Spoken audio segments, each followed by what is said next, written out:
থেকে অবসরের ঘোষণা দিয়েছেন সাকিব আল হাসান।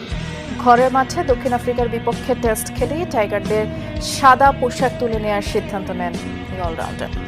হোম সিরিজ আমি মানে যেটা ফিল করেছিলাম যে আমার লাস্ট সিরিজ হবে টেস্ট ক্রিকেটে স্পেশালি, সো ওইটা নিয়ে আমার চিন্তা ছিল এবং এইভাবেই ফারুক ভাইয়ের সাথে এবং বোর্ডের সিলেক্টরদের সাথেও কথা বলা হয়েছে যে যদি সুযোগ থাকে আমি যদি দেশে যেয়ে খেলতে পারি মিরপুর টেস্ট হবে আমার জন্য লাস্ট।